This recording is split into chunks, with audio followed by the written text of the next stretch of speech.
Hey Grauwelt fans, it's me again, Victor Salinas, with a new video this week. Today's topic, I wanted to talk about perfectionism, especially as it pertains to writing, but just perfectionism in general. I think us creative people tend to be perfectionists, and it's kind of a good and a bad thing.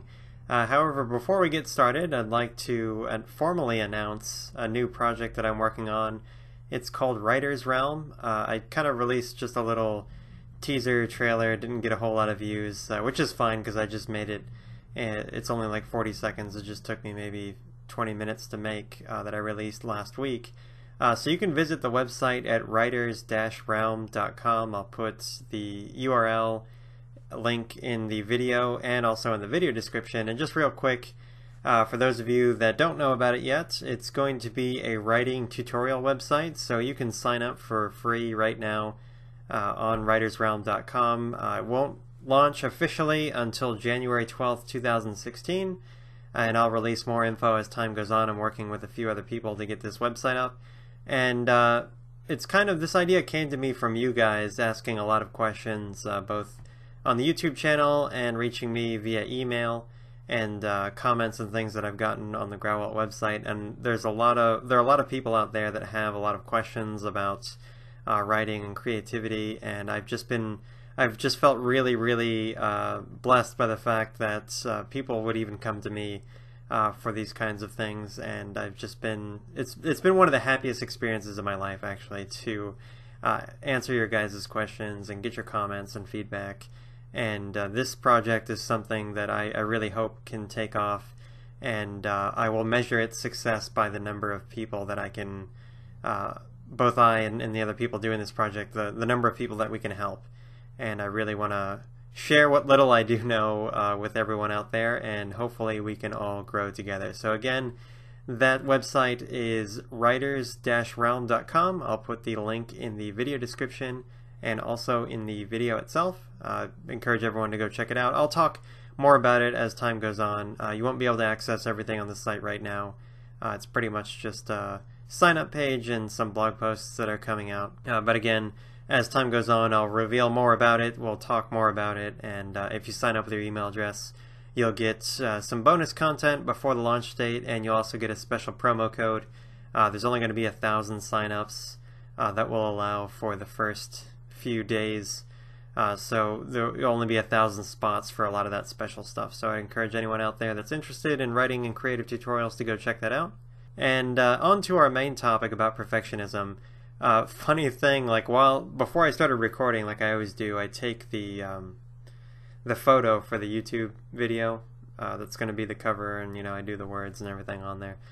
And speaking about perfectionism, it's just funny that this video is going to be about perfectionism. I must have taken 15 or 20 photos. None of them were good enough. It's like, try different poses.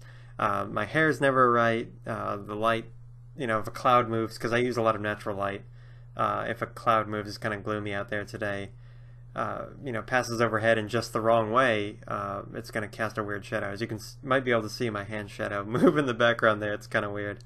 Relying more on artificial light now, and it's just like, I'm not as bad as I used to be. I used to be pretty obsessive-compulsive, OCD. I can remember, especially when I was younger, a lot of really weird habits that I had. Everything had to be just right. Like with all my action figures, my Batman and Star Wars toys, like they had to be, I had to, like when I went to sleep, and I had hundreds and hundreds, I still have them in the attic at my parents' house, like 500 or 600 Star Wars action figures, and any of them that I was playing with that night, like I had to set them in a comfortable position, or like lay them down. Like I couldn't have them in some weird contorted position. Like everything had to be just so before I could rest easy, even as a child. And some of those habits carried on into my later years, and I still have those now. It's like if I'm doing a blog post or making a video or just working on a little side project, like everything has to be just right, or I just constantly obsess about it. This last weekend was Halloween. I hope you guys all had a happy Halloween. I know I did. I got a chance to wear my costume quite a bit. If you guys saw that in the last video I did with my Roman Legionnaire costume. And it's like, I did put a lot of care and time to making the costume, and getting the right pieces and trying to be as historically accurate as possible without going too overboard. And it's just like while I was wearing it, I was constantly fidgeting. I'd go to the bathroom, look in the mirror, and like adjust stuff. And it's just, I was really at certain times uncomfortable because I was thinking like, well, certain parts of my costume don't look right, or they're not sitting well, or you know, if I move too much, like my tunic is gonna ride up under my mail. That happened a lot. And it's funny to look back on stuff like that, you know, even shortly after it happens and realize how ridiculous it is. But, you know, that obsession with being a perfectionist, with everything having to be perfect, is both good and bad in my experience.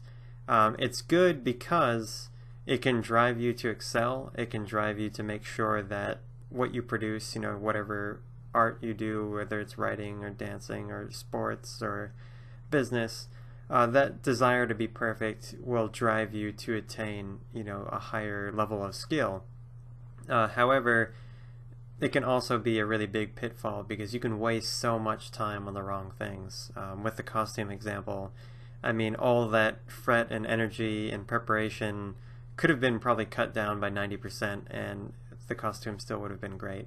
But there's just something inside some of us, and I think a lot of you are probably the same way, that really makes us obsess about the most minor detail. And the thing is, like, you know, the 80-20 principle, if you guys have ever heard that, like 80% of your success comes from 20% of your work. After that 20% that really counts is done, the rest of the 80% of the time that you spend on working on something is just a waste. And in order to become efficient, you know, over time as you gain experience, you learn what that 80% of waste is and you cut it out and you maximize your time and the value of your work. And I guess just for me, it's something that I'm still struggling with. Again, I'm not as bad as I used to be about being a perfectionist, and I see both the good and bad aspects of it. I just try to double up on the good things and cut out the bad things, and sometimes it's just really hard. And it is ultimately amusing. I don't think, in my case, my obsessive compulsion with everything being just so is harmful. It's mostly just amusing. So I'd like to ask if you guys have had any experience with that. Would you consider yourself a perfectionist? Do you struggle with, you know, obsessing over the little details and maybe overlooking some big ones? Is it humorous to you? Is it something that you actually struggle with? Because I've known people that are perfectionists and they truly are obsessive compulsive, and it becomes like a clinical problem, and that's definitely not something to joke about or take lightly. I really want to hear back from you guys. I would imagine as creative people, we all have a little bit of obsessive compulsion and we want things to be perfect. But take it from someone who's suffered the bad aspects of it, it's really not worth the time to fret over just the most minor details.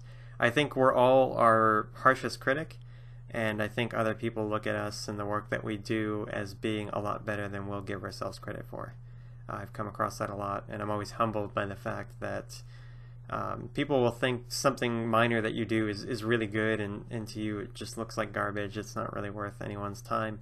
But you'd be surprised how often that's true. And I think a lot of that comes from novelty. If it's not something that you made up yourself, you'll find it novel, you'll find it entertaining. I mean, I think even these videos, a lot of times I'll upload a video and think, it's not finished, it's not edited right, I misspoke, maybe I could tweak the description in the YouTube you know, description, maybe I could have taken a better picture, changed some of the title wording and things like that. And it always amazes me how crappy I think a video is going to be, and then, you know, people will comment on it and like it and watch it, and it's very humbling to realize that the things that you produce are a lot better than you think they are a lot of times, so you can probably drop some of that fussing over the minor details. So let me know what you guys think in the comment section below. I'd again like to remind everyone about the Writer's Realm website. I had to practice saying Writer's Realm a couple times really fast before this because again, my perfectionism crept in, and this is actually the second take of this video. I had to scrap the other one because I just kept getting tongue-tied on saying Writer's Realm. So writers-realm.com. It's going to be a website that's all about writing and creative tutorials. It's going to be intensive, like some of the tutorials I've done on the Grauwelt channel. and that's pretty much what it's going to be dedicated to. I'm planning on having like lessons divided up into long parts, released once a week or so, and you'll be able to subscribe to that site and get those lessons delivered to you in your email box, or get a notification of them so you can watch them on the website itself. And then I think another big important thing is going to be the forums. I want it to be an interactive thing where I get to interact with you guys in like a forum setting, and the comments of the lessons themselves. I think the greatest teacher you can possibly get is someone that's in the same skill set as you, or a complementary skill set. So you want to look at, you don't want to look up or down necessarily, you want to look horizontally at who shares the same interests as you, who's sharing the same struggles, and it's really amazing what you can learn from someone who's sitting right next to you, so to speak, on the internet. All the things that they've tried, and the things that they know, what works and what doesn't. And if you guys can swap that, your productivity is just going to skyrocket. And I really want to create a place where we can all learn from each other. So that's my dream for the Writer's Realm website. So I encourage everyone to check that out, and let me know what you guys think in the comment section. Don't forget to rate and share this video if you liked it, and subscribe to the Grauwelt channel. I'll talk to you guys next time. Bye.